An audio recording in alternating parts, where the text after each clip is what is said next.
Les concertations nationales, ce forum d'échange initié par le chef de l'État Joseph Kabila Kabange, a regroupé plusieurs acteurs politiques de la République démocratique du Congo dans le but d'atteindre la cohésion nationale.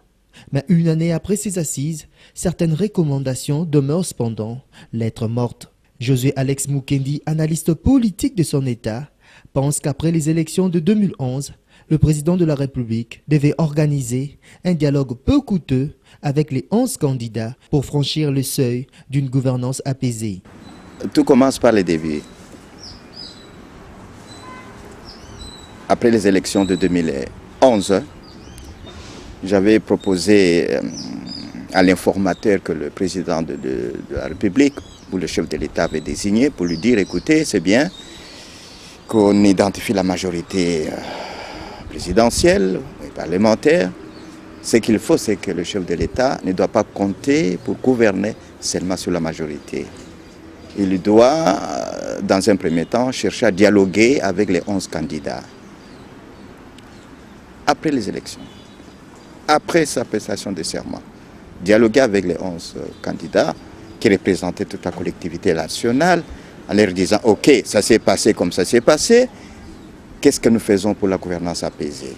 C'était ça que j'avais proposé, que nous ayons un dialogue direct entre le chef de l'État et les 10 candidats. À ce moment-là, ça n'aurait même pas coûté de l'argent.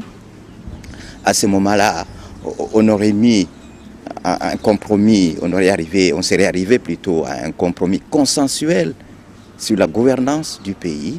De cette façon, on ne contestait ni les animateurs, ni les institutions. C'est ce que j'avais souhaité. Ça n'a pas été compris. Moi, j'ai compris que c'était un raté.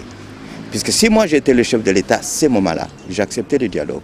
Mais je crois qu'en analysant un peu, on lui a fait comprendre, ne faites pas ça, sinon on va vous contexter. Non, ce n'était pas ça. C'était pour dire, ok, nous tolérons ce qui est arrivé, nous nous mettons ensemble, nous allons arriver à un compromis consensuel sur la gouvernance du pays. Et à ce moment-là, on aurait même parlé de 2016. Parmi les recommandations de ces forums qui tardent à venir, on note la mise en place du gouvernement de cohésion nationale. Sur cette question, Josué Alex Mukendi évoque la problématique d'adhésion au schéma du dialogue qu'il a tant proposé aux autorités du pays. Quand le dialogue est arrivé, je suis passé encore à la télévision pour expliquer, écoutez, le dialogue est bon, ok, pour que le chef de l'État se rende compte de ce que la population, ce que le peuple veut. Il y a eu des recommandations. Moi, je n'ai pas participé à ces concertations. Cela ne veut pas dire que je n'en voulais pas. Je voulais, mais je n'ai pas été invité, qu'à cela ne tienne. Mais même ça, je suis passé à la télévision, sur la RTNC2, en disant ceci. On a fait les concertations, le chef de l'État en a fait sienne les recommandations. Et il a promis le gouvernement d'union nationale. Et ce qu'il cherchait, de la cohésion nationale, ce qu'il cherchait, c'est la cohésion dans le pays. Et j'ai expliqué pour dire, la cohésion, vous l'avez s'il y a l'adhésion à ces schémas de recommandation du dialogue. Sinon, vous allez rester avec les concertations, les recommandations, la cohésion est vide puisqu'il n'y a pas l'adhésion.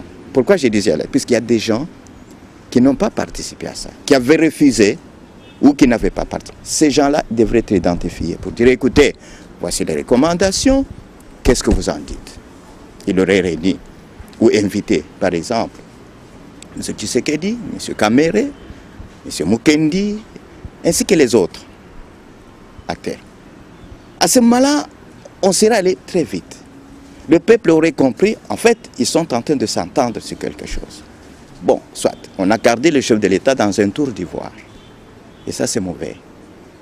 Et les gens de Sangoumala m'avaient invité pour expliquer cette terminologie de l'adhésion. J'ai dit, ok, la cohésion, elle est bonne, mais sans adhésion. Et le chef de l'État avait flairé en disant, je voudrais l'implication de tous. Mais pour impliquer les gens, il faut les associer, il faut dialoguer avec. Soit, ça n'a pas été fait. Il a promis le gouvernement de cohésion nationale. Et je l'ai même dit sur le plateau de la télévision. Ce n'est pas facile. Dans un contexte où les gens ne veulent pas de ce que vous avez fait, Et vous allez faire un gouvernement de cohésion nationale, il ne sera pas facile au chef de l'État de le faire. Certes, la mise en place du gouvernement de cohésion nationale relève du domaine du secret. Dans le Raïs, le chef de l'État congolais est le seul à connaître le temps favorable. Mais cet analyste politique manifeste tout de même sa crainte quant à cette pesanteur. Il y a des interrogations dans la population. Je le disais toujours, le peuple attend quoi? Que le vécu quotidien soit amélioré, que les institutions qui sont mises en place soient stables, les dons du travail. Mais s'ils trouvent que ces institutions ne donnent pas du travail, il y a de micmacs politiques. Ça, c'est dangereux pour un peuple. Je disais toujours, dès le début, faites attention. Il faut que les gens qui sont au pouvoir essayent de vider ce silence du peuple, qui attend. Et je disais toujours, l'exemple du printemps arabe a donné la leçon au peuple du monde de se prendre en charge pour faire bouger, faire changer, ou faire partir même. L'application est arrivée au Burkina Faso. Et je le disais. Mais c'est que moi, maintenant, en tant qu'homme de Dieu, il y a moyen toujours de s'en sortir. Même si le gouvernement attend, puisque moi je ne suis pas le chef de l'État, c'est lui-même qui sait pourquoi. Mais mon problème, ce sont les questionnements du peuple. Ok, un, des deux, la communauté internationale attend aussi. Vous comprenez ça? Il y a trois choses quand vous dirigez au gouvernement qu'il ne faut pas défier. Un, Dieu. Ne défiez pas Dieu, puisque c'est lui qui donne le pouvoir. De deux, ne défiez pas le peuple, puisque c'est lui le bénéficiaire du pouvoir. Et de trois, ne défiez pas la communauté internationale, puisque le pays que vous allez diriger, gouverner, est en relation cosmopolitique d'affaires avec le monde. Donc ces trois composantes, si vous les décevez, ce n'est pas bon quand on dirige et gouverne. Et c'est ça ma crainte. On aura tout vu, tout entendu sur la mise en place du fameux gouvernement de cohésion nationale. Mais il faut dire que cette recommandation s'apparente un peu comme au retour du Christ Jésus.